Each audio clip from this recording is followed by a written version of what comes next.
good morning, good afternoon, and good evening. So today we will solve the third checklist of Ashish Arora sir, and I will only solve the arithmetic part. Okay? I hope आप लोगों ने number series simplification quadratic equation तो खुद से solve कर ही लिया होगा। हालांकि ये अर्थमेटिक के क्वेश्चन भी काफ़ी इजी है, बट फिर भी हम एक बार देख लेते हैं कि क्या है क्वेश्चंस। ये प्री लेवल के हैं, ठीक है। The first question is a boat is moving in a down stream and the speed of boat in still water is 4 times the speed of the current. मतलब जो स्पीड है boat का वो current से 4 गुना है, 4 टाइम्स है। अगर stream का स्पीड हम 1 मानेंगे तो बोट का स्पीड क्या हो जाएगा, 4 हो जाएगा, या फिर इनका रेशियो 1:4 है। अब क्या बोला जा रहा है, after 25 kilometres due to a technical problem speed of boat in still water reduced by 25% and it covers 40 kilometres with that speed. If the average speed of the whole journey is 26 kilometre per our, so find the speed of the current। तो क्या हो रहा है, ये down stream में जा रहा है, ठीक है। अब 25 किलोमीटर तक जाता है, फिर कुछ प्रॉब्लम आ जाता है जिसके कारण उसका स्पीड घट जाता है स्टील वाटर में। तो अगर स्टील वाटर में इसका स्पीड 4 है तो घट के कितना हो जाएगा, 25% घटेगा, तो 4 का 25% कितना होता है 1, तो 1 डिक्रीज होकर क्या हो जाएगा 3 हो जाएगा। तो मतलब इसका पहले जो डाउन स्ट्रीम स्पीड था वो कितना होगा 5, या फिर अगर हम x मान लेते हो 5x हो जाएगा। और अभी मतलब जो प्रॉब्लम के बाद जो डाउन स्ट्रीम स्पीड है वो क्या हो जाएगा 4x होगा। क्यों? क्योंकि डाउन स्ट्रीम स्पीड क्या होता है, बोट का स्पीड प्लस स्ट्रीम का स्पीड। तो यहाँ पे 4x और यहाँ पे 5x और 4x। अब देख लेते हैं जो 5x है उससे कितना डिस्टेंस ट्रेवल किया, या फिर सीधा लगाते हैं हम एवरेज स्पीड का फॉर्मूला। तो वो क्या होता है टोटल डिस्टेंस कितना चला है वो, यहाँ पे 25 किलोमीटर, यहाँ पे 40 किलोमीटर, यानी कि 25 और 40 65 किलोमीटर। अब आते हैं टोटल टाइम टेकन। जब 25 किलोमीटर चला था तो कितना टाइम लगेगा उसको, 25 किलोमीटर का स्पीड क्या था 5x, तो ये हो गया टाइम। टोटल टाइम बोला है तो हम टोटल टाइम लिखेंगे, मतलब दोनों टाइम को ऐड करेंगे। अभी तो मैंने पहला टाइम लिखा है जिसमें 25 किलोमीटर जाता है, और 40 किलोमीटर और भी तो जाता है वो, तो उसको भी लिखना पड़ेगा। तो 40 किलोमीटर अपॉन में क्या होगा 4x, क्योंकि स्पीड उसका घट गया था। यहाँ पे देखो घटा था ना ये 25%। अच्छा, तो यहाँ से क्या आ जाएगा 5 5 जा 25, 4 10 जा 40, और ये किसके इक्वल दिया हुआ है, ये दिया हुआ है 26 किलोमीटर पर आवर के। क्योंकि एवरेज स्पीड का फॉर्मूला क्या होता है, ये टोटल डिस्टेंस है और ये टोटल टाइम है। ये 25 किलोमीटर के लिए टाइम और ये बाकी 40 किलोमीटर के लिए टाइम है। तो यहाँ से आपको क्या मिल रहा है, अब देखो यहाँ से आपको क्या, देखो ये इस x को हम ऊपर ले जा सकते हैं ना, तो यहाँ पे हम x ले गए तो हमें मिला 65x अपॉन में ये 5 है ये 10 है, क्योंकि दोनों का डिनोमीटर सेम था। देखो यहाँ भी x है यहाँ भी x है, क्योंकि 4 तो कट चुका है। तो ये यहाँ पे क्या बच रहा है हमारे पास 15 बच रहा है, इज इक्वल टू 26। अगर हम 13 से काट लें तो 13 पचे 65 और 13 इंटू 2 26, 5 से काट लें तो 5 3 जा 6, तो x इज इक्वल टू क्या मिल गया 3 इंटू 2 यानी कि 6 kilometre per hour. So option number C is the correct answer. हालांकि मैंने आंसर सारे लिख लिए हैं जो भी पीडीएफ में दिए हुए थे, ताकि बनाने के बाद चेक कर लिए, ठीक है, कि हमारा आंसर जो आया है वो सही है या नहीं है। अब नेक्स्ट क्वेश्चन में जाते हैं। द नेक्स्ट क्वेश्चन इज राजधानी एक्सप्रेस इज 30 बोल रहा हूँ मैं, 8.33 फास्टर देन 8.33% फास्टर देन शताब्दी express. They start from Lucknow at the same time and reach Delhi at the same time.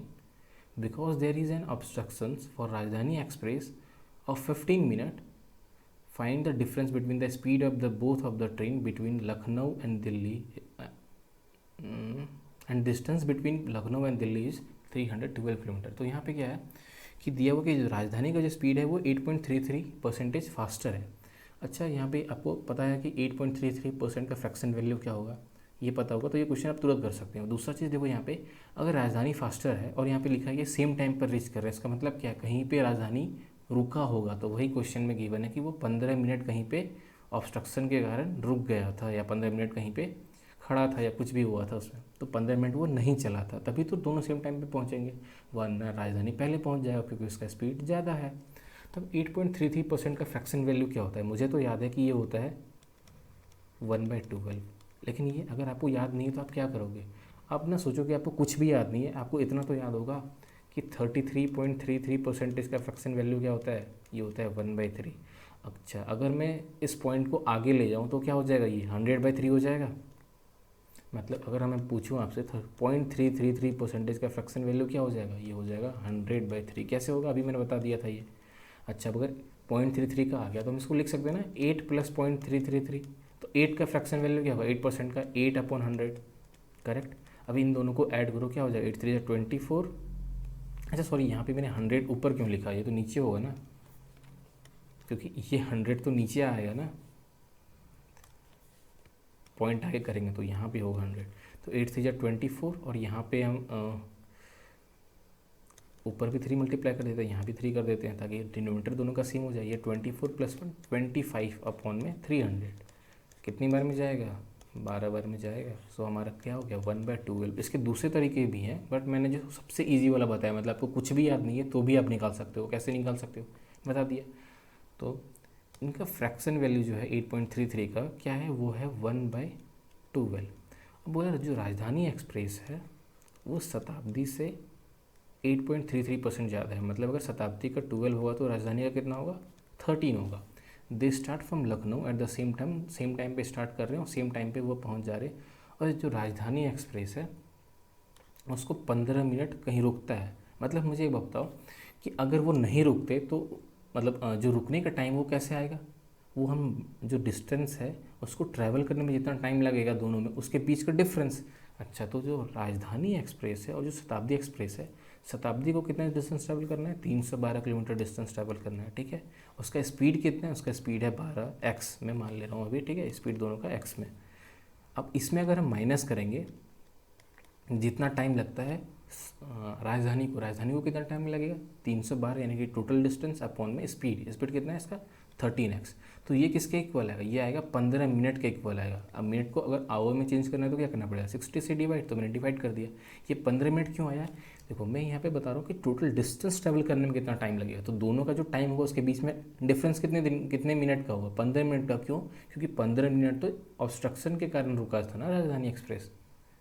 तो यहाँ से इसको सॉल्व कर लेते हैं, 12 से काट लें इसको, तो 12 दूनी 24 और 12 चक 72, 13 से काट लें तो 13 दूनी 26 और 13 चक 52। तो यहाँ से क्या 26 - 24 अपॉन में x है, तो ये हो जाएगा 2/x इज इक्वल टू 1/4, ठीक है। 15 से काटेंगे तो 4 बार में जाएगा ना, तो x इज इक्वल टू क्या होगा, 4 2 = 8। तो x का वैल्यू 8 आया। हमसे पूछा क्वेश्चन में कुछ और है, हमसे क्या पूछा है, find the difference between speed of the both. तो दोनों का स्पीड क्या होगा, इसका स्पीड 13x था तो 13 × 8 सॉरी 13 × हाँ 13 × 8 क्या होगा, 104। 12 × 8 क्या हो जाएगा, 96। इन दोनों के बीच का डिफरेंस कितना है, 8 km/h। तो ये हो जाएगा 8 km/h हमारा करेक्ट आंसर। अब आते हैं हम थर्ड क्वेश्चन में। थर्ड क्वेश्चन क्या है, Aman has 4000, he invested some of the money at SI at 12% per annum for 2 years and the remaining at CI at 10% per annum for 2 years. If he gets 2850 more in SI than CI, then find the amount he invested in SI. तो उसके पास total कितने पैसे हैं, total है 40,000 पैसे। उसको मैं मान ले रहा हूँ कि उसने एक जगह 100x में पैसा इन्वेस्ट किया है और दूसरी जगह 100y में इन्वेस्ट किया है। मतलब मैंने जो 40,000 है उसका डिस्ट्रीब्यूशन कर दिया 100x और 100y में। 100 क्यों लिया है, ताकि परसेंटेज कैलकुलेट करना इजी हो। हम इधर लिखेंगे SI वाला केस, इधर लिखेंगे CI वाला केस, ठीक है। SI में उसका रेट कितना है, 12% है, और कितने दिन के लिए कितने साल के लिए ले रहा है, 2 साल के लिए ले रहा है। तो 12 साल के लिए ले रहा है 2 सालों में, तो कितना हो जाएगा, उसको 24% का इंटरेस्ट मिलेगा। अब 100x का 24% क्या हो जाएगा, 24x, मतलब यहाँ से उसको 24x का इंटरेस्ट मिल गया। और यहाँ पे देखें तो 100y इसका प्रिंसिपल है और यहाँ पे उसको इंटरेस्ट कितना मिलेगा, देखो 10% पर एनम है, बट 2 साल के लिए है। तो 2 साल वाले केस में क्या होता है, अगर 10% है तो 21% मिलेगा। कैसे, पहले साल मिलेगा 10 से 11, फिर दूसरे साल मिलेगा 10 से 11, मतलब 10% का यहाँ पे 10% का। तो ओवरऑल 100 से 121 मिलेगा, यानी कि 21% का इंटरेस्ट 100 पे, विच इज़ नथिंग बट 21%। तो वही डायरेक्ट आप याद रख सकते हो क्योंकि 2 जब भी 10% रहेगा, 2 साल का इंटरेस्ट है, CI का केस है, तो क्या हो जाएगा 21% हो जाएगा। अगर 20% है तो क्या हो जाएगा 44% हो जाएगा। कुछ कुछ आप याद कर सकते हैं, बाकी आप कैलकुलेट तो कर ही सकते हैं, या तो इससे कर लो या फिर वो जो फॉर्मूला है A + B + A × B/100। तो यहाँ पे आप 10 पुट करोगे तो क्या होगा, 10 + 10 20, यहाँ पे 10 × 10/100, तो ये कट जाएगा, तो 20 + 1 21%। तो ओवरऑल हमारा आना तो 24% ही है। जल्दी से इरेज कर लेते हैं। सॉरी 24 बोल मैं 21% ही आना था अगर 10% आपका रेट है तो अब देखो 21% आ गया ना, तो मतलब यहाँ पे आपको इसका 21% का इंटरेस्ट मिलेगा विच इज़ नथिंग बट 21y। अच्छा, और यहाँ पे मैंने जो लिखा था कि मैंने 40,000 को डिस्ट्रीब्यूट कर दिया 100x और 100y में, तो हम बोल सकते हैं कि 100x plus 100y is nothing but 40,000, क्योंकि इसी को तो मैंने डिस्ट्रीब्यूट किया है। यहाँ से 2 जीरो, यहाँ से 2 जीरो, यहाँ से 2 जीरो काट लिए, तो हमें एक इक्वेशन तो मिल गया कि x plus y is equal to क्या होगा 400। अब यहाँ पे दूसरा इक्वेशन निकालेंगे।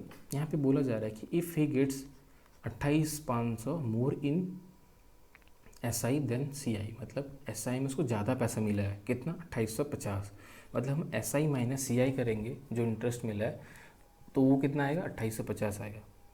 तो 28 CI ये कितना है, SI है 24x, CI है 21y, और ये किसके इक्वल होगा 2850 के इक्वल होगा। अब इसको 3 से काट लें तो ये 8 बार में जाएगा, ये 7 बार में जाएगा, 3 9 27, 3 5 15 और 0। तो हमारे पास जो इक्वेशन आ रहा है वो आया है 8x 7y मतलब माइनस में इज इक्वल टू 950। एक काम करते हैं, हमें क्या निकालना है, हमें निकालना है SI में कितना इन्वेस्ट किया है, यानी कि बेसिकली हम x का वैल्यू निकालेंगे तो काम हो जाएगा। तो हम क्या करते हैं y का वैल्यू कैंसिल करने की कोशिश करते हैं। ये जो इक्वेशन है इसको हम मल्टीप्लाई करते हैं 7 से, तो हमें क्या मिलेगा 7x plus 7y is equal to 2800, और ये तो अपने आप है ही 950। यहाँ से कट गया तो हमें मिल गया 15x इज इक्वल टू, हमने जोड़ दिया इसको तो क्या हो जाएगा 3750। 15 से काट लिए तो 15 दूना 30, 15 पचे 75, 0, तो x का वैल्यू आ गया 250। अगर x का वैल्यू 250 है तो सिंपल इंटरेस्ट में कितना पैसा इन्वेस्ट किए थे, आप यहाँ देखोगे तो 100x, तो 100x का वैल्यू क्या हो जाएगा 100 multiplied by 250 which is nothing but 25,000। So option number B is the correct answer of this question. Now the first question is, in how many ways the letter of the word signs can be arranged so that the vowel comes together। तो ये क्या है, science word है, ठीक है, तो हम इसका वोवेल्स अलग लिख देते हैं, कॉन्सोनेंट अलग लिख देते हैं, SCNIEE और यहाँ पे C। अब देखोगे तो हमको क्या करना है, वोवेल को अलग रखना है, मतलब सेम आना चाहिए, हर एक बार में आना चाहिए। तो हम ऐसा करते हैं, वोवेल को ही एक पूरा कंपाउंड बना देते हैं, मतलब अगर ये तीनों जब भी आएगा, ये जो मतलब मैंने जो कंपाउंड बनाया है अगर वो आएगा तो इसका मतलब है कि तीनों एक साथ आएंगे। तो टोटल कितने कंपाउंड होंगे, 1 2 3 4 5, मतलब टोटल 5 है, तो कितना हो जाएगा 5 फैक्टोरियल हो जाएगा, ठीक है। लेकिन मुझे बताओ इसमें आपस में भी तो अपना प्लेस चेंज कर सकता है, IEE जैसे है तो इसमें हो सकता है ना EIE, तो ये जो प्लेस चेंज कर सकता है इसके कितने चांसेस होंगे, मतलब कितने वेज होंगे 5 फैक्टोरियल, और ये जो 3 फैक्टोरियल, ये 5 फैक्टोरियल क्यों होगा, क्योंकि देखो या तो ये जो कंपाउंड है ये तो सबसे पहले आ जाएगा, फिर सेकंड में आएगा, थर्ड में आएगा, फोर्थ में, इस तरह करके कितने तरीके बनेंगे, टोटल 5 फैक्टोरियल तरीके बनेंगे। और ये जो 3 एलिमेंट है वॉवेल का उसके लिए 3 फैक्टोरियल बनेंगे। लेकिन देखो रिपीटिशन भी तो हो रहा है, जैसे मैं बोल रहा हूँ IEE, अब इसमें क्या करूँ, ये फर्स्ट एलिमेंट था, ये सेकंड एलिमेंट था, ये सॉरी ये फर्स्ट सेकंड थर्ड, अब मैंने क्या किया फर्स्ट को तो फर्स्ट ही रहने दिया, सेकंड थर्ड को चेंज कर दिया है, फिर भी क्या इन दोनों में अंतर है, नहीं है ना अंतर, तो उसके लिए हमको क्या करना पड़ता है, हमें डिवाइड करना पड़ता है जितना सेम है। जैसे यहाँ पे वॉवेल्स में देखें तो 2 सेम है तो हमें 2 फैक्टोरियल से डिवाइड करना पड़ेगा। उसी तरह इसमें कितने हैं, इसमें भी 2 जो ऐसे कॉन्सोनेंट हैं जो सेम है, मतलब अगर आप इस C को उठा के यहाँ ले जाओ और इस C को उठा के यहाँ पे ले आओ तो कोई चेंज आएगा क्या, नहीं आएगा ना, तो उसको हमको कम भी तो करना पड़ेगा। तो ऐसे कितने हैं, 2 ही हैं, तो फिर से 2 फैक्टोरियल डिवाइड करना पड़ेगा, ठीक है। तो ये हो गया 5 फैक्टोरियल। 3 फैक्टोरियल को हम लिख सकते हैं ना 3 × 2 × 1, उसी तरह ये 2 × 2, यहाँ से 2 यहाँ से 2 कट गया। 5 फैक्टोरियल मतलब क्या होता है, 5 फैक्टोरियल मतलब 5 × 4, देखो मुझे तो याद है कि 120 होगा, बट अगर आपको याद नहीं है तो 5 × 4 × 3 × 2 × 1, तो ये कितना हो जाएगा 5 × 20, 20 के 60, 60 × 2 120, तो आप इसके जगह लिख दो कि सीधा 120। चलिए मैं यहाँ पे लिख रहा हूँ 120 मल्टीप्लाइड बाई 3 अपॉन में 2, 2 से काट लिए 60 टाइम्स में, तो ये आ गया 180। सो option number C is the correct answer of this question, ठीक है। मैं फिर से एक बार बता देता हूँ, ऐसा करते हैं आप फिर से दोबारा देख लेना, क्योंकि मैं बताऊँगा तो सेम तरीक़ा से, तो there is no benefit of wasting time. अब देखते हैं फिफ्थ क्वेश्चन। यहाँ पे क्या बोला है, A can fill a tank in 6 hour and take 20% more time then B. A जो है वो 6 घंटे में भर सकता है और बी से 20% ज़्यादा टाइम लेता है। बी से 20% मतलब क्या, अगर बी को 5 घंटे लगेंगे तो ए को 6 घंटे लगेंगे, यही तो होगा। मतलब बी जो है वो 6 घंटे में भर देता है। अच्छा, there is a pipe C that impedes tank, मतलब एक तीसरा पाइप है सी जो टैंक को खाली करता है। It takes 15/4 hours to fill the tank when all 3 pipe are open. मतलब अगर ए बी और सी तीनों ओपन है तो 15/4 घंटा लगता है पूरा टैंक को भरने में। तो हमसे पूछा है find in how much time C can empty the tank. तो सी जो है वो कितनी देर में टंकी खाली कर देगा, ये पूछा है। अच्छा, मैंने यहाँ पे 5 लिखना था ना, ये तो 6 गलती से लिख दिया है, क्योंकि इससे 20% ज़्यादा। तो 5 का 20% कितना होता है 1। 20% का फ्रैक्शन वैल्यू होता है 1/5, तो 5 का 20% हो गया 1, तो 5 में 1 ज़्यादा 6, तो वो तो यही गिवन है ना, 6 और 20% मोर देन बी। और क्या था, a plus B plus C is equal to 15/4 hours. अब हम एलसीएम मेथड ही यूज़ करेंगे। हम मान लेते हैं कि 30 है हमारा टोटल कैपेसिटी उसका, और ये 6 घंटे में भर रहा है, मतलब इसका एफिशिएंसी पर घंटे का वो 5 है, और बी का है 6 है, और अगर तीनों मिल जाते हैं तो कितना हो जाएगा, 8 हो जाएगा। मतलब ए का एफिशिएंसी है 5, बी का एफिशिएंसी है 6, और ए प्लस बी प्लस सी का एफिशिएंसी जो है वो है 8। अब मुझे बताओ, जब ए और बी दोनों काम करेंगे तो कितना यूनिट भरेंगे, 11 यूनिट, लेकिन भर कितना रहा, 8 यूनिट। क्यों, क्योंकि सी जो है वो 3 यूनिट खाली कर देता है। मतलब हम बोल सकते हैं सी इज इक्वल टू हो गया -3 यूनिट। अब टोटल कैपेसिटी कितना है 30, सी पर आवर कितना खाली कर सकता है 3 यूनिट, तो टोटल टाइम कितना लगेगा खाली करने में 10 hours. So 10 hours will be the correct answer of this question. देखिए 10 hours. The next question is there is a mixture containing milk and water in a ratio of 3:4। एक mixture है जिसमें milk और वाटर का ratio है 3:4। ये milk है और ये वाटर है। 14 litre of mixture is taken out. मुझे बताओ, अगर 14 लीटर हम मिक्सचर निकाल लेते हैं तो क्या इनके रेशियो में कोई चेंज आएगा, नहीं आएगा कोई भी चेंज। जैसे मैं बोल रहा हूँ आपके पास 100 लीटर दूध है, इसमें से मैंने आपसे 50 लीटर दूध ले लिया, तो आपके पास जो 50 लीटर दूध बचा है उसमें दूध ही तो बचेगा, पानी तो आएगा नहीं। तो हमारा जो परसेंटेज था पहले वो भी 100% कंसनट्रेशन था, और जब मैंने निकाले तो भी उसका कंसनट्रेशन 100% है। ठीक है, बस वही हो रहा है यहाँ पे, सेम अमाउंट में निकलेगा ना, मतलब सेम रेशियो में निकलेगा जिस रेशियो में वो प्रेजेंट होगा। अब जिस रेशियो में प्रेजेंट है उसी रेशियो में निकलेगा, तो रेशियो में कोई चेंज नहीं आएगा। तो मतलब 14 लीटर निकाल दिए तो भी हमारे पास रेशियो आया 3:4। अब क्या बोल रहे हैं, the same quantity of water is added. तो यहाँ पे same quantity of water add किया है तो मिल्क सेम होना चाहिए। वाटर ऐड करेंगे तो मिल्क सेम होना चाहिए, तो सेम मिल्क तो सेम यहाँ पे दिख ही रहा है। यहाँ पे भी 3 यूनिट है, यहाँ पे भी 3 यूनिट है, तो मिल्क सेम है। लेकिन वाटर ऐड हुआ है, कितना ऐड हुआ है 1 यूनिट ऐड हुआ है, और इस 1 यूनिट का वैल्यू कितना गिवन है, 1 यूनिट का वैल्यू गिवन है 14। मतलब क्वेश्चन में बोल रहा है कि 1 यूनिट ऐड नहीं हुआ है, टोटल 14 लीटर्स ऐड हुए हैं। तो हमसे पूछा क्या, find the quantity of mixture, final mixture. तो फाइनल मिक्सचर कितना यूनिट है, 8 यूनिट का है, तो 8 यूनिट का वैल्यू क्या हो जाएगा, 1 यूनिट का वैल्यू है 14, तो 8 यूनिट का 14 into 8 which is nothing but 112. So option number A is the correct answer. The next question is one of the diagonal of a rhombus which area is 209 meter square is equal to the side of the square which area is 361. So find that another diagonal. तो मैं बताता हूँ rhombus क्या होता है। Rhombus एक ऐसा figure होता है, ठीक है। इसका जो एरिया होता है वो क्या होता है, इसका एरिया होता है 1/2 into D1 into D2। D1 D2 क्या है, डायगनल्स है, ये D1 और ये D2, D1 D2 डायगनल्स है। तो पूरा क्या, इसका जो एक डायगनल है ना वो एक स्क्वायर के साइड का इक्वल है जिसका एरिया है 361। तो ये स्क्वायर है, इसका एरिया है 361। अगर स्क्वायर का एरिया 361 सेंटीमीटर स्क्वायर है तो इसका फॉर्मूला क्या होता है, साइड स्क्वायर। तो मतलब साइड स्क्वायर का वैल्यू, एरिया मतलब क्या होता है, साइड स्क्वायर। स्क्वायर का जो फॉर्मूला है साइड क्या बोलते हैं एरिया का, वो क्या है, साइड स्क्वायर। तो अगर साइड स्क्वायर का वैल्यू 361 है तो साइड का वैल्यू क्या हो जाएगा 19। तो उसका कहने का मतलब था यहाँ पे कि इस जो रोम्बस है इसके एक जो डायगोनल है उसका जो लेंथ है वो 19 है, तो हमें दूसरा बताना है, ठीक है। और हमें गिवन है कि रोम्बस का क्या होगा एरिया। तो अभी मैंने बताया रोम्बस का एरिया है 1/2 d1 into D2 is equal to 209, और हमने निकाल लिया कि इसका एक जो है वो किसके इक्वल होगा 19 के इक्वल होगा, क्योंकि 361 का रूट होता है 19। तो 19/2 into D2 is equal to 209। 19 से काट लो, 19 1 जा 19, फिर 19 1 जा 19, तो D2 इज इक्वल टू या फिर another diagonal is equal to क्या हो जाएगा 11 into 2 is nothing but 22 metre.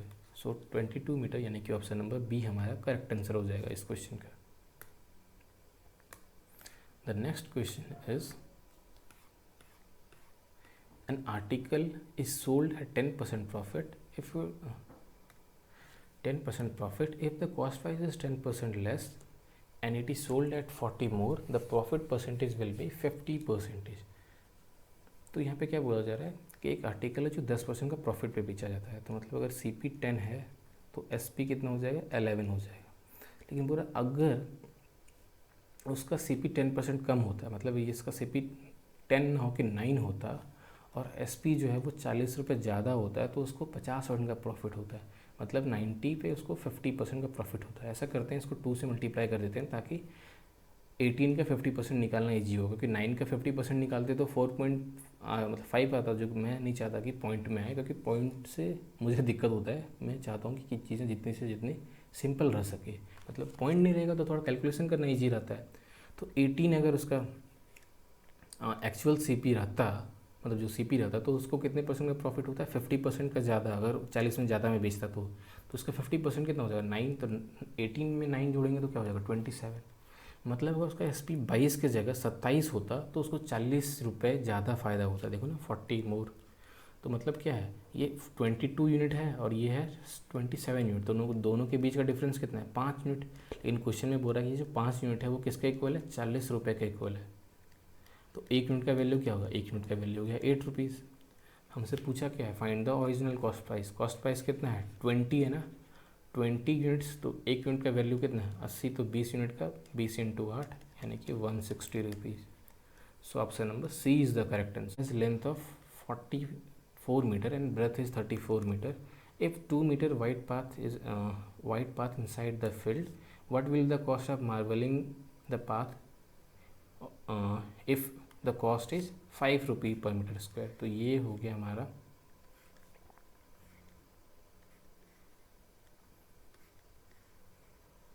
ठीक है, ये 44 मीटर का है। मैं क्या कर रहा हूँ इसको 4 स्ट्रिप में बांट लेता हूँ। ये एक पहला स्ट्रिप हो गया, ये दूसरा स्ट्रिप, मतलब ये 1, ये 2, ये 3 और ये 4।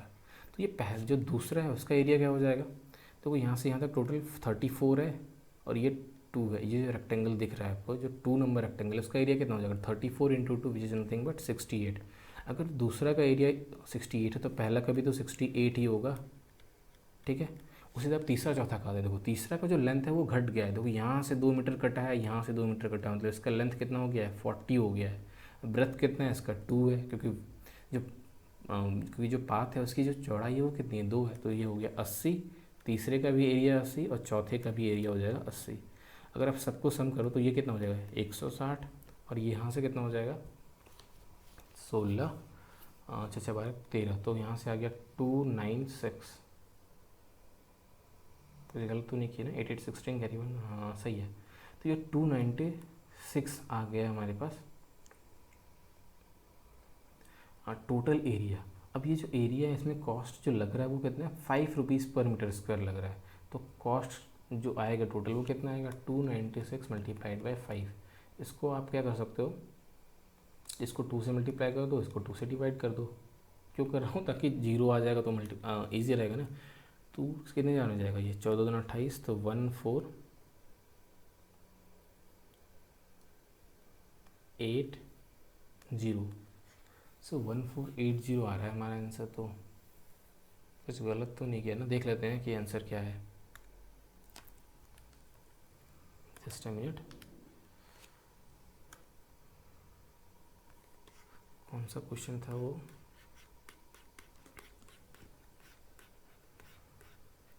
हाँ, तो यहाँ भी आंसर दे रखा है 1480, ठीक है। और इन्होंने क्या किया, अच्छा हाँ यहाँ पे भी तो अच्छा मैंने टिक गलत कर लिया, ठीक है। तो हमारा करेक्ट आंसर, हमारा जो आंसर आ रहा है 1480, ये बिल्कुल सही है।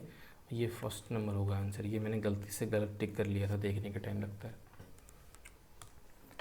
ठीक है। The next question is a solid cylinder of height 14 centimeter and radius 8 centimeter is converted into n spherical balls of 2 centimeter, to find the value of n।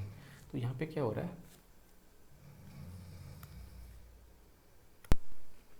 यहाँ पे क्या हो रहा है कि एक बड़ा सा सिलेंडर है, उसको हम काट के छोटे छोटे टुकड़े में स्फेरिकल बॉल बना रहे हैं और सबका रेडियस है 2 सेंटीमीटर। तो यहाँ पे मुझे कहा क्या सेम रहेगा, दोनों का वॉल्यूम सेम रहेगा। क्यों?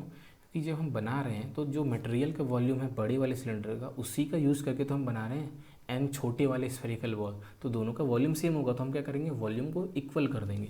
तो इस सॉलिड सिलेंडर का वॉल्यूम क्या होता है, वो होता है 1/3,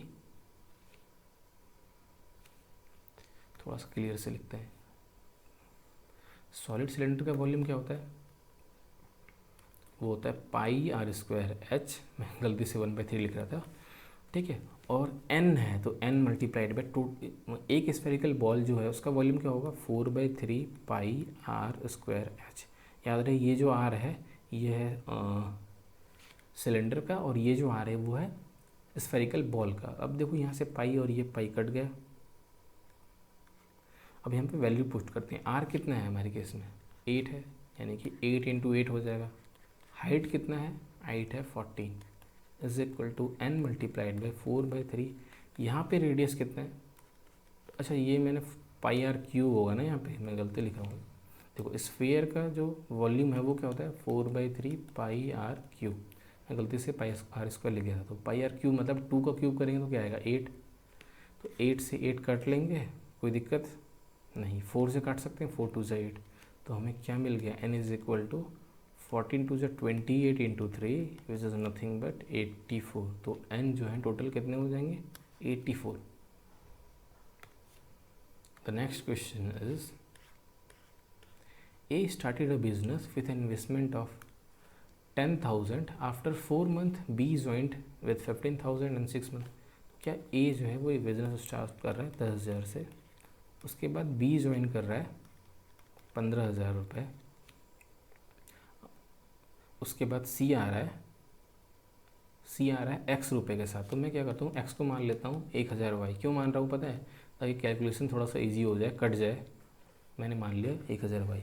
अब टोटल इन्वेस्टमेंट कितने दिन के लिए चलता है, 2 ईयर्स के लिए चलता है। मतलब ए ने तो पूरे 12 मंथ के लिए दिया होगा, बट बी जो है वो 4 मंथ बाद ज्वाइन करता है, मतलब ये 20 मंथ के लिए इन्वेस्टमेंट किया है। और सी जो है वो अनदर 6 मंथ, यानी कि ये 14 मंथ्स के लिए। अब देखो ये 3 0, ये 3 0 और ये 3 0, बस इसी 3 0 को काटने के लिए मैंने किया था। 2 से काट लिए 7 टाइम्स में, 10 टाइम्स में, और 2 से 6, ये 24 होगा ना, मैं 24 बोल रहा हूँ, लिख रहा हूँ 12, तो ये हो जाएगा 12। तो हमारे पास रेशियो आ गया 120:150:7 वाई। अच्छा, उसमें लिखा है कि जो बी को प्रॉफिट हो रहा है वो कितना हो रहा है 3,000 हो रहा है, मतलब 150 का वैल्यू हो गया 3,000, मतलब ये 20 गुना है। तो हम बोल सकते हैं कि इसका भी प्रॉफिट मिलना होगा 20 गुना, इसका भी प्रॉफिट होगा 20 गुना, ठीक है। क्योंकि रेशियो जो है उसी के अकॉर्डिंग बटेगा ना पूरा पैसा, तो इसको 20 गुना अगर करेंगे तो कितना आएगा 2400। अच्छा, मतलब ए को मिला 2400, बी को मिला 300, यानी कि टोटल मिलाएंगे ए और बी का तो कितना हो जाएगा 5400। और टोटल पैसा कितना डिस्ट्रीब्यूट हुआ है 65-20, तो सी को कितना मिला होगा 1120, मतलब 7y मल्टीप्लाइड बाई 20 करने पे हमें 1120 मिलना चाहिए। ये 0 कट गया, 2 से कटेंगे 2 5 = 10, 2 6 = 12, 7 से काट लो 7 8 = 56, मतलब y का वैल्यू आ गया 8।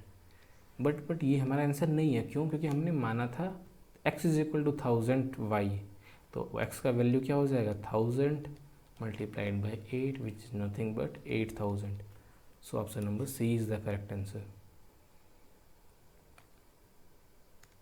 The next question is, by selling an article at 71.42% of the market price there is a gain of 25%.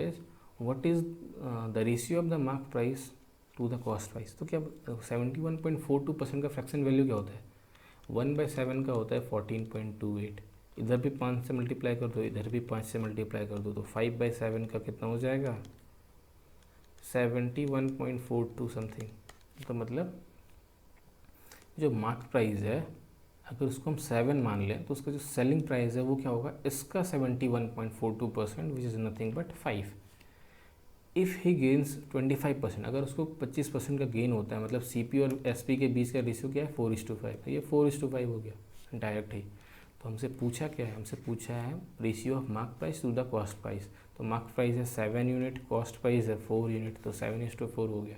या फिर सीधे ही आप इसको हटा दो ना, बीच में ही रेशियो दिख रहा है 7:4, क्योंकि यहाँ पे मैंने CP:MP है तो इसलिए 4:7 है, बट MP:CP पूछेगा, मतलब MP:CP पूछेगा तो क्या हो जाएगा? 7:4. So option number B is the correct answer. The next question is A and B earn in a ratio of 6:5. और B जो है उनका जो इनकम का रेशियो है वो 6:5 है. एंड स्पेंड इन जो स्पेंड है वो है 3:2 इनका. ये था A और ये B. अच्छा, the total monthly saving is of A and B is ₹30,000. अच्छा, दोनों इक्वल सेव कर रहे हैं, टोटल सेविंग है 30,000. तो हम बोल सकते हैं ये 15,000 रुपये सेव किया होगा, ये 15,000 सेव किया होगा. तो इसको आप क्रॉस मेथड से बना सकते हो. याद रहे, जब भी हम क्रॉस मेथड बनाते हैं ना तो जो 1 यूनिट का जो वैल्यू आता है ना, तो ऊपर वाले रेशियो का 1 यूनिट का वैल्यू आता है. जैसे यहाँ पे भी हमसे क्या पूछा? हमसे मंथली इनकम पूछा है, तो हमारा काम बन जाएगा. लेकिन अगर स्पेंडिंग पूछता, एक्सपेंडिचर पूछता, तो हम इस वाले रेशियो को ऊपर रखते और यहाँ पे नेगेटिव का साइन लगाते. चलो यहाँ पे देख लेते हैं. ये क्या हो गया? 6 2 12 और 5 3 15. तो 15 और 12 का डिफरेंस कितना होगा? 3 यूनिट. तो 3 यूनिट की वैल्यू कितनी होगी? 15 या 45,000 माइनस 15 इंटू 2 30,000. 45 माइनस 30 कितना हो जाएगा? 15,000.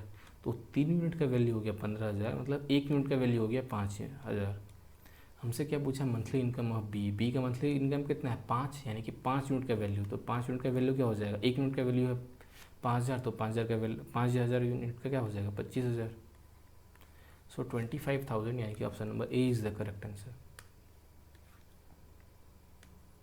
The next question is the salary of spelling थोड़ा सा मिस्टेक है. The salary of Aman is 20% less than Rahul. तो जो राहुल का जो सैलरी है और ये जो अमन का सैलरी है वो राहुल से 20% लेस है. मतलब राहुल का अगर 5 होगा तो अमन का 4 होगा. ठीक है, ये रेशियो में बना रहा हूँ मैं. And salary of Rahul is 70% of the Rajiv. तो राजीव का जो सैलरी है उसका 70% है राहुल का सैलरी. मतलब इसका अगर 10 होगा तो इसका 7 होगा.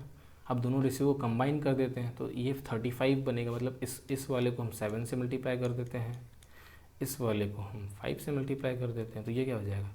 28:35. देखो यहाँ भी 35 होगा, यहाँ भी 35 होगा. बस इसी को इक्वल करने के लिए ऐसा किए थे. या फिर आप जैसे भी रेशियो मर्ज करते हो कर दो, कोई दिक्कत नहीं है. ये हो जाएगा 50. हमसे क्या पूछा है? By what percent salary of Aman is more than Rajiv. Aman का सैलरी कम है या ज़्यादा? मोर और लेस कितना है? 22 कम है. कितने से? 50 से. तो कितना परसेंट हो जाएगा? 22%. आपको निकालना है तो आप ऐसे निकाल लो. Sorry, 22 into 2 44%. So 44% is the correct answer. याद रहे, 44% लेस है, कम है. ये 28 है, ये 50 है, तो कम है ना. The next question is a train crosses 450 meter long bridge in 11 seconds and 240 meter long tunnel in 8 seconds. Find the time taken by the train to cross a man who is coming towards it at a rate of 3 meter per second approx. अच्छा, यहाँ पे जो हमारा answer है उसको approx में निकालना है. ठीक है, इसलिए ज़्यादा कैलकुलेशन नहीं जाएंगे. अब देखते हैं. तो मुझे बताओ, जब इसको क्रॉस कर रहा था ब्रिज को या फिर टनल को, दोनों के इस टाइम पे स्पीड तो सेम होगा. स्पीड का फॉर्मूला क्या होता है? Total distance. तो टोटल डिस्टेंस कितना हो जाएगा? 450 प्लस ट्रेन का स्पीड अपॉन में टाइम, यानी कि 11 सेकेंड इज इक्वल टू ये कब था, ये जब ब्रिज क्रॉस किया, जब टनल को क्रॉस करेगा तो कितना हो जाएगा 240 प्लस टी अपॉन में 8। तो स्पीड क्या होगा, सेम होगा। तो इसको हम यहाँ से सॉल्व कर लेते हैं। 45 इंटू 8 कितना होगा, 450 इंटू 8। अगर 450 इंटू 2 करेंगे तो कितना हो जाएगा 900। 900 इंटू 4 3600 हो जाएगा। तो 3600 plus 8t is equal to क्या हो जाएगा, 24 इंटू 11 कर सकते हैं तो क्या हो जाएगा 2640 प्लस 11t। इस 3600 में अगर 26 से माइनस करेंगे तो कितना हो जाएगा 1000, और 40 माइनस कर लेंगे तो कितना हो जाएगा 960। तो 960 इज इक्वल टू क्या होगा 11 माइनस 8 यानी कि 3t। तो t का वैल्यू हो जाएगा 3 3 9 3 2 6 320। अगर t का वैल्यू 320 हो गया तो क्या हम स्पीड निकाल सकते हैं, बिल्कुल निकाल सकते हैं। कैसे निकालेंगे स्पीड, 450 प्लस, देखो ये क्या है, ये तो टनल का लेंथ है, मतलब ब्रिज का लेंथ है, और ये जो ट्रेन का लेंथ है, दोनों को सम करेंगे तभी तो हमें पता चलेगा एक्चुअल स्पीड। क्योंकि जब भी हमको ब्रिज को क्रॉस करना है, इसका मतलब टनल को, मतलब जो अपना लेंथ है ट्रेन को, वो भी तो क्रॉस करना पड़ता है। इसलिए हमको जब स्पीड निकालना है तो भी हम उसका यूज़ करेंगे। अपॉन में कितना हो जाएगा 11, तो ये हो गया 770 अपॉन में 11 which is nothing but 70 metre per second. तो ट्रेन का जो स्पीड है वो 70 मीटर पर सेकेंड है, और जो लेंथ है 320 है। एक स्टेशन, एक जो मैन है वो एक, मतलब जैसे मैन भी इधर आ रहा है, ट्रेन इधर जा रहा है, तो दोनों का जो रिलेटिव स्पीड क्या होगा वो सम हो जाएगा। तो ये इसका 70 है और उसका 3 है, तो दोनों का सम होगा कितना हो जाएगा 73। तो कितना टाइम लगेगा उस मैन को क्रॉस करने में, 320/73। 73 इंटू 4 5 करेंगे तो ज़्यादा हो जाएगा ना, 73 इंटू 5 टाइम्स ज़्यादा हो जाएगा, क्योंकि 75 35 होता है यहाँ, तो 320 है, मतलब ये 4 पॉइंट समथिंग आएगा। अगर आपको एग्जैक्ट निकालना तो आप निकाल सकते हैं, बाकी यहाँ पे क्वेश्चन में अप्रॉक्स दिया है तो आप देख सकते हो ऑप्शंस, और ऑप्शंस भी देखोगे तो कोई भी ऐसा ऑप्शन नहीं है जिसमें एक से ज़्यादा ऑप्शन नहीं है जिसमें 4 पॉइंट समथिंग हो, एक ही है। तो 4 पॉइंट आप टिक मार के आगे बढ़ जाओगे। सो option number A is the correct answer. वैसे आप चाहेगा तो निकाल सकते हो एक पॉइंट के एक डिजिट बाद भी, कोई दिक्कत नहीं है। The next question is a man has 50 kg of rice, a part of which he sells at 20% profit and the rest at 10% loss. If he gains 16% on whole profit on whole, what quantity he sold at 20% profit? तो इसको हम बनाएंगे allegation से। तो क्या बोल रहा है, कुछ पार्ट पे उसको 20% का प्रॉफिट हो रहा है, कुछ पार्ट पे उसको 10% का लॉस हो रहा है, और ओवरऑल देखें तो उसको 16% का प्रॉफिट हो रहा है। तो इनका जो रेशियो हो जाएगा वो क्या हो जाएगा, यहाँ माइनस करेंगे तो 26, यहाँ माइनस करेंगे तो 4, यानी कि 13:2 आ जाएगा हमारे पास रेशियो। मतलब जब 20 वाला जो 20% जिस पे प्रॉफिट हो रहा है उस वो राइस, और 10% जिसमें लॉस हो रहा है वो राइस का जो रेशियो है वो हो जाएगा 13:12, यानी कि टोटल कितना यूनिट हो गया 15 यूनिट। और ये 15 यूनिट किसके इक्वल है 50 kg, क्योंकि क्वेश्चन में बोला जा रहा है टोटल 50 kg है। जब भी हम एलिगेशन लगाते हैं प्रॉफिट या लॉस पे तो हमें जो रेशियो मिलता है वो किसका मिलता है, हमें सीपी का रेशियो मिलता है। अब मुझे बताओ यहाँ पे 50 kg राइस है, अब इसको अगर हमको 2 पार्ट में डिवाइड करेंगे तो उनका जो रेशियो होगा, जैसे मान लो इसका दाम है पर केजी का 1 रुपये और मैंने 30:20 kg में डिवाइड कर दिया, तो इसका सीपी भी तो वही होगा, सीपी का जो रेशियो वही तो होगा जितना केजी, मतलब इसके क्वांटिटी का रेशियो। तो इसलिए यहाँ पे हम क्वांटिटी के केस में भी इसको अप्लाई कर सकते हैं, और जब सीपी पूछा वहाँ भी कर सकते हैं। कारण मैंने बता दिया, क्योंकि जिस रेशियो में हम डिवाइड करेंगे उसी रेशियो में तो सीपी भी होगा। क्योंकि मैंने माना है, मान लो 10 रुपये मानते हैं और मैंने 50 को 30 और 20 में डिवाइड कर दिया, तो इसका अमाउंट कितना हो जाएगा, इधर 300 और इधर 200।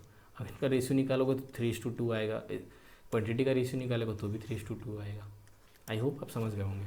तो हमें मिल गया है कि 15 यूनिट का वैल्यू क्या हो गया 50। हमसे पूछा है कि 20% जिस पे प्रॉफिट हो रहा है, यानी कि 30 यूनिट का वैल्यू पूछा है।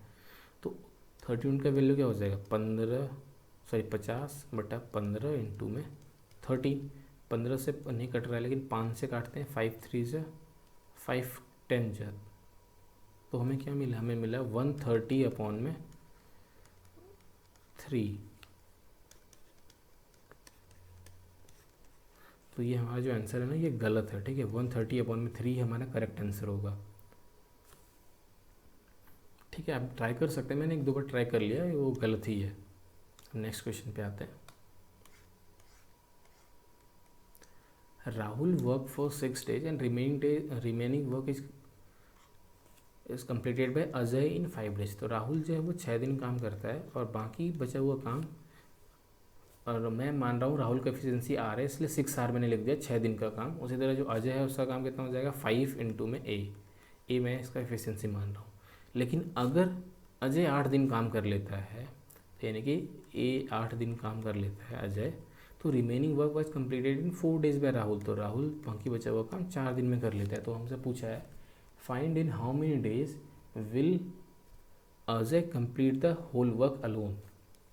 तो ये भी टोटल वर्क है, ये भी टोटल वर्क है, दोनों इक्वल होगा टोटल वर्क। तो मैंने इक्वेट कर दिया। यहाँ पे 6 आ रहा है, यहाँ पे 4 आ रहा है, सब्ट्रैक्ट करेंगे तो 2 आ आएगा। यहाँ पे 8a है और यहाँ पे 5a है, ये हो जाएगा 3a। मतलब r अपॉन a का जो रेशियो है वो हो जाएगा 3:2। मतलब अगर r का एफिशिएंसी 3 है तो a का एफिशिएंसी क्या हो जाएगा 2 हो जाएगा। अब टोटल वर्क निकालते हैं, ये टोटल वर्क यहाँ पे पुट कर दो 6r प्लस 5a। 6r मतलब 18, 6 3 18 और 5a मतलब 10। तो टोटल वर्क हो जाएगा 28 यूनिट का। हमसे पूछा क्या है अजय को कितना टाइम लगेगा। अजय पर डे कितना काम कर रहा है 2 यूनिट काम कर रहा है, टोटल वर्क कितना है 28, तो कितना टाइम लग जाएगा उसको 14 डेज का। So 14 days is the correct answer. Next question is two cards are drawn at random from a pack of 52 cards. Find the probability of getting black queen card and one red egg card. Total कितने black queen होते हैं 2 होते हैं, क्योंकि 26 black होते हैं 26 red होते हैं, इसमें से 1 रेड कार्ड, ये एक कार्ड कितने होंगे 2 होंगे, ठीक है। तो ये टोटल इस मतलब क्वीन भी 2 होता है और एक भी 2 होता है, और दोनों में से एक एक मुझे चाहिए। तो प्रोबेबिलिटी क्या हो जाएगा, देखो हमें क्या चाहिए एक क्वीन चाहिए, 2 में से 2 होता है टोटल ब्लैक क्वीन, उसमें से एक क्वीन चाहिए तो 2c1। Total 2 red egg card होते हैं, उसमें से एक चाहिए तो 2c1 हो जाएगा यहाँ पे। और टोटल कितने कार्ड है 52 कार्ड है, उसमें से कितना कार्ड चाहिए हमें 2 कार्ड चाहिए, तो 52c2। अच्छा तो 2c1 का वैल्यू हो जाएगा 2, 2c2 का वैल्यू हो जाएगा 2, 51c2 का वैल्यू क्या हो जाएगा 52 इंटू में 51 मल्टीप्लाइड बाय 2, ठीक है। अब इसको काट लो, 26 बार में कट जाएगा, 2 से काटेंगे तो फिर इसको 2 से काटेंगे तो 13 बार में कट जाएगा। तो हमें क्या मिला 2/13 into 51 which is nothing but, अब देखो 13 को 5 से मल्टीप्लाई करोगे तो क्या होगा 65, यानी कि 650 प्लस 13 तो कहता हूँ 663। कैसे मैंने किया मल्टीप्लाई, देखो इसको मैंने लिख दिया 50 + 1। अब 50 से तो आपको पता है ना 13 × 5 = 65, तो 650, फिर इसको 1 से किए और ये माइंड में मैंने ऐड कर दिया। तो ऐसा आप कर सकते हो। तो ये आ जाएगा 2/663, ठीक है। तो ये हमारा करेक्ट आंसर हो गया ऑप्शन नंबर बी। अगर आपको ये समझ में नहीं आया कि ये मैंने ऐसा कैसे लिखा तो भी मैं बता देता हूँ। एनसीआर का फॉर्मूला क्या होता है, देखिए अगर NCR है ना तो होता है n फैक्टोरियल अपॉन में n माइनस r का फैक्टोरियल साथ में r का फैक्टोरियल। तो उसी तरह हमारे पास 52c2 था ना, तो 52 का फैक्टोरियल हो जाएगा अपॉन में 52 - 2 यानी कि 50 का फैक्टोरियल होगा मल्टीप्लाइड बाय 2 का फैक्टोरियल होगा। तो हमें 52 का जो फैक्टोरियल है इसको हम लिख सकते हैं 52 इंटू 51 इंटू 50 का फैक्टोरियल। तो ये 50 का फैक्टोरियल ये 50 फैक्टोरियल कट जाएगा, तो हमें क्या मिलेगा 52 इंटू 51/2। तो यही तो मैंने लिखा है, देखो 52 इंटू 51/2, क्योंकि ये डिनोमिनेटर में है इसलिए ऐसा है। इसको 1 बाय ऐसा कर लोगे तो वही हो जाएगा 1 ऊपर चला जाएगा। So the correct answer is option number B 2/663। The next question is if 3 coins are tossed simultaneously find the probability of getting at least 2 tails at a time। तो 3 कॉइन को टॉस किया गया है, तो हमें पूछा है कि एटलीस्ट 2 टेल आने का क्या प्रोबेबिलिटी है।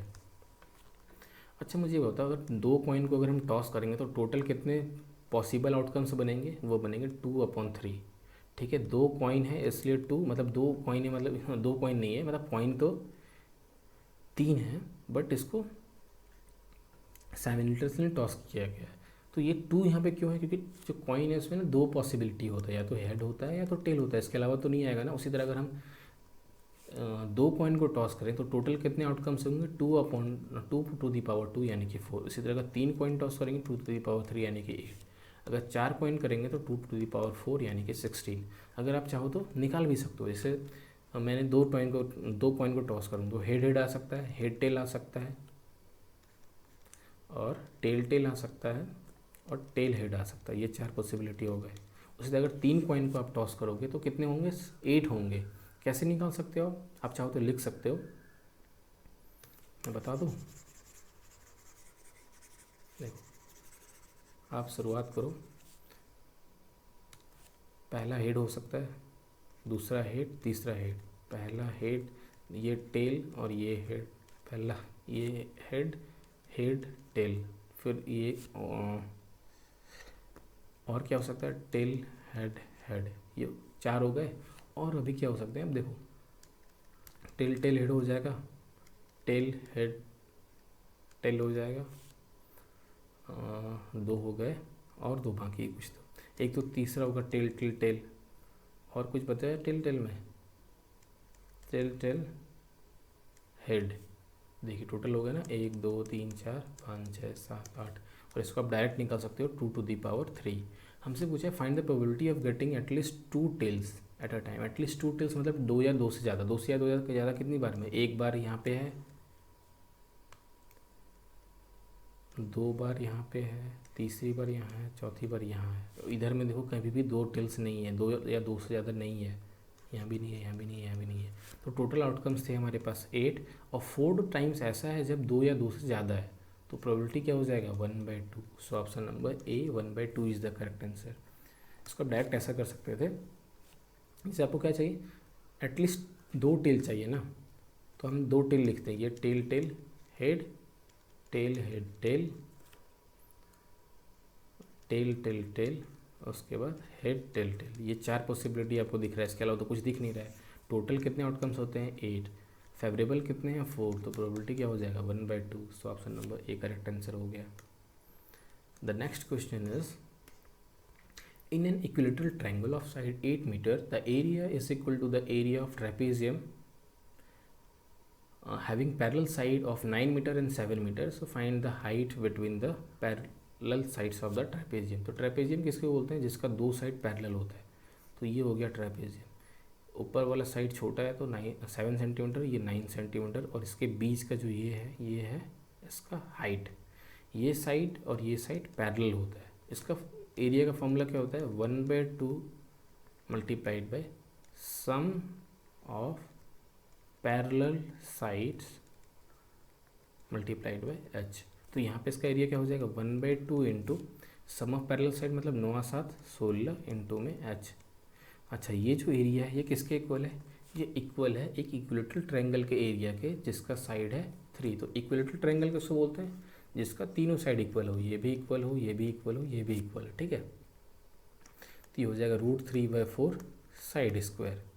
इसका एरिया क्या होता है? √3/4 साइड स्क्वायर। तो ये जो एरिया है ये √3/4 साइड स्क्वायर के इक्वल है। साइड यहाँ पे कितना है? 8 है, तो 8 का स्क्वायर कितना हो जाएगा? 8 × 8।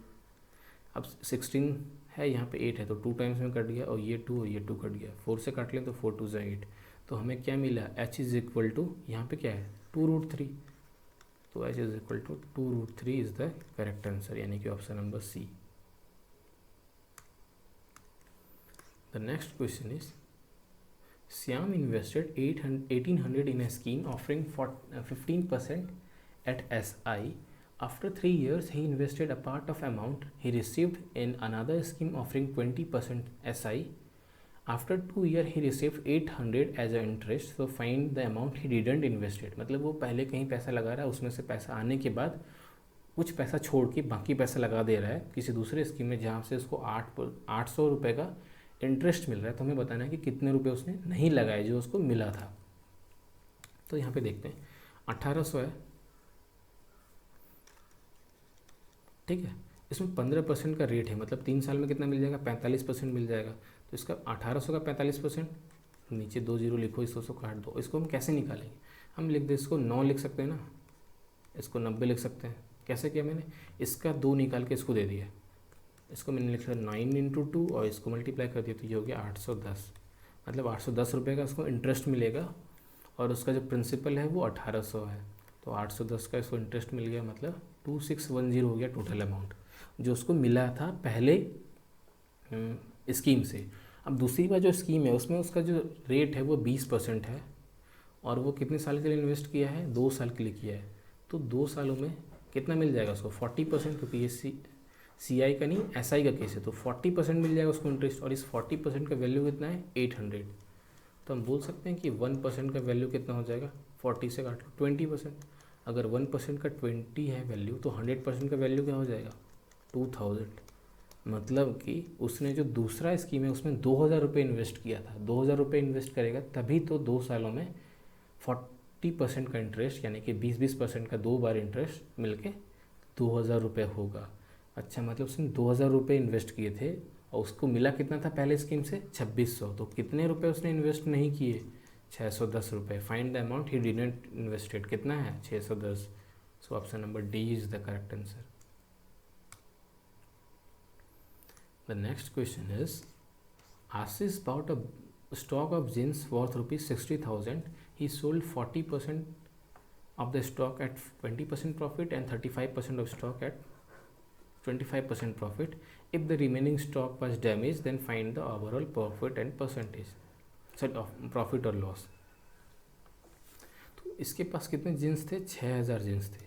तो ऐसा करता हूँ, मैं मान लेता हूँ कि इसका जो प्राइस था जीन्स का वो कितना है, ये प्राइस मान लेता हूँ मैं 100 रुपये है उसके जीन्स का, ठीक है।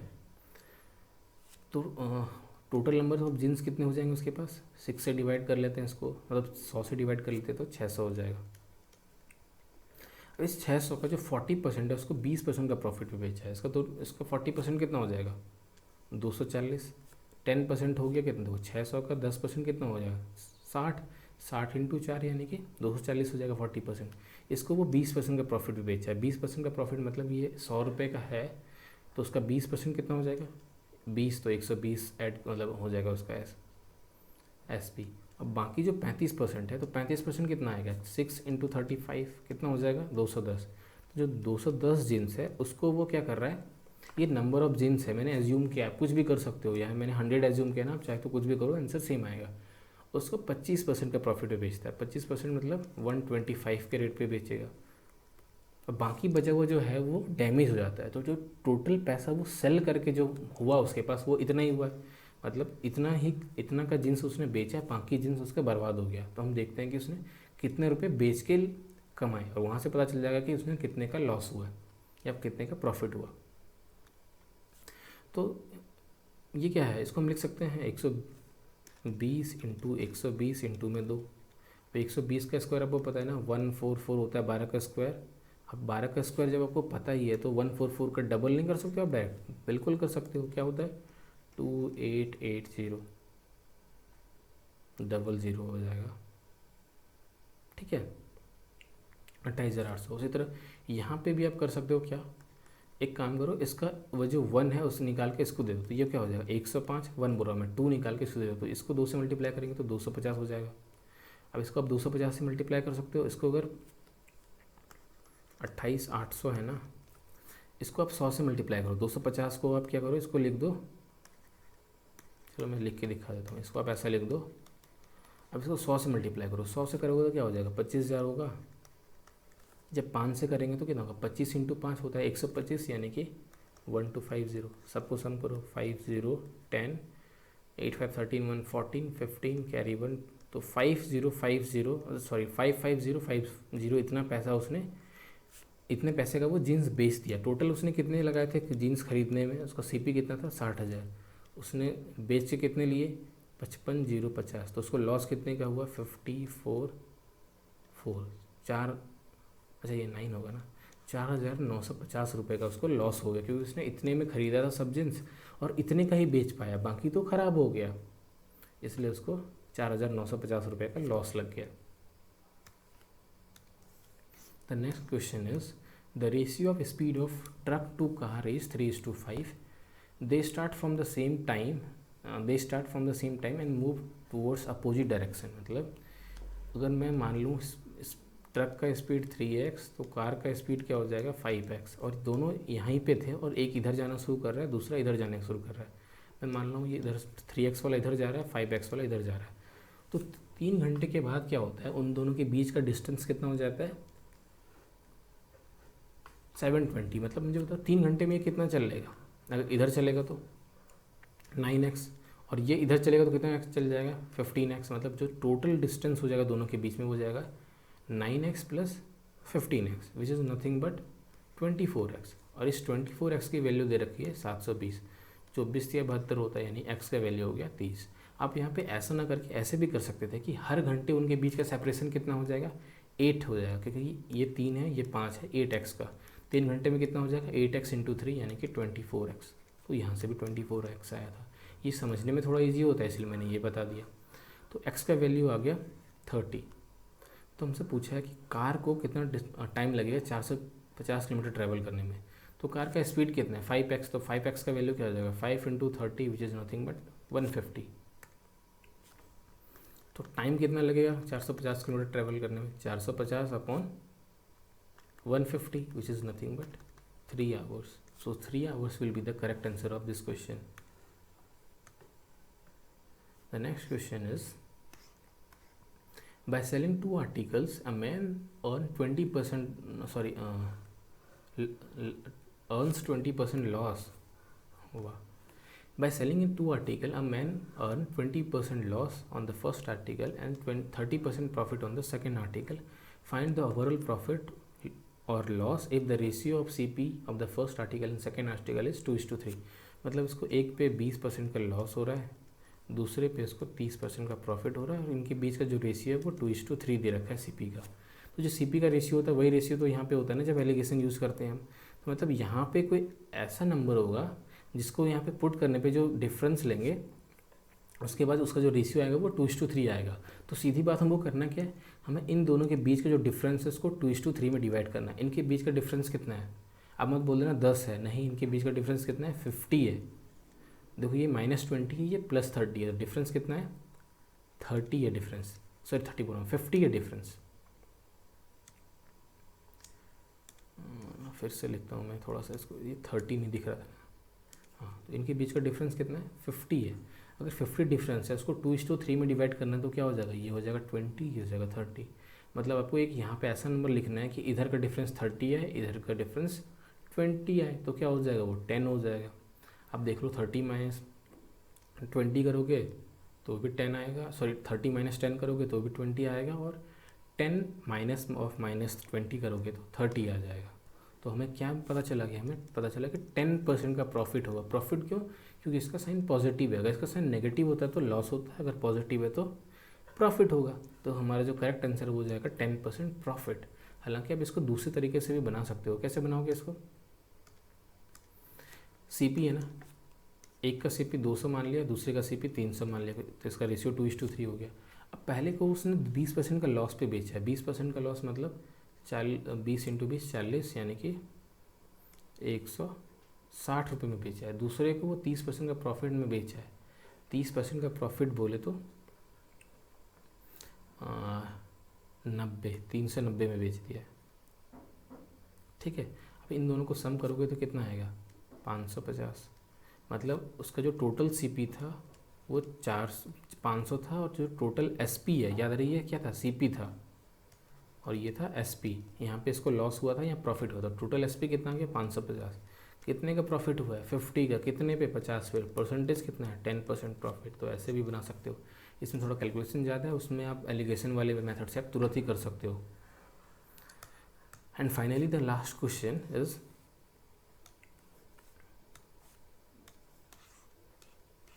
The percentage age of father is 30% more than his son. जो फादर हैं उनका जो सन है, प्रेजेंट केस में जो फादर का एज है वो 300% ज़्यादा है सन से। मतलब अगर सन का 1 है तो इसका 3 गुना ज़्यादा, यानी कि 4 होगा फादर का age. After 5 years the ratio of their ages will be 3:1। 5 साल बाद इनका रेशियो हो जाता है 3:1। After how many years will the age of father will be 250% of the son. मतलब कितने साल बाद फादर का एज सन का 250% हो जाएगा। तो एज वाले क्वेश्चन में क्या होता है, हम सबसे पहले दोनों का जो डिफरेंस है वो सेम करते हैं, जितने भी टाइम पीरियड के लिए दे रखा है सबके लिए। यहाँ पे डिफरेंस कितना है 3 यूनिट है, यहाँ पे डिफरेंस 2 यूनिट है, बस इसी को सेम करना है। सेम कैसे करेंगे, दोनों जगह 6 कर दो। 6 करने के लिए इसको करना पड़ेगा 2 से मल्टीप्लाई, तो ये 2 से मल्टीप्लाई करेंगे तो क्या हो जाएगा 8:2। इसको किससे मल्टीप्लाई करना पड़ेगा 3 से, तो ये हो जाएगा 9:3। ठीक है। और ये जो एज का जो गैप था वो कितने साल बाद बोला था 5 ईयर्स लेटर। लेकिन आप ध्यान से देखोगे तो यहाँ पे रेशियो है 8:9% का, सॉरी 8:2।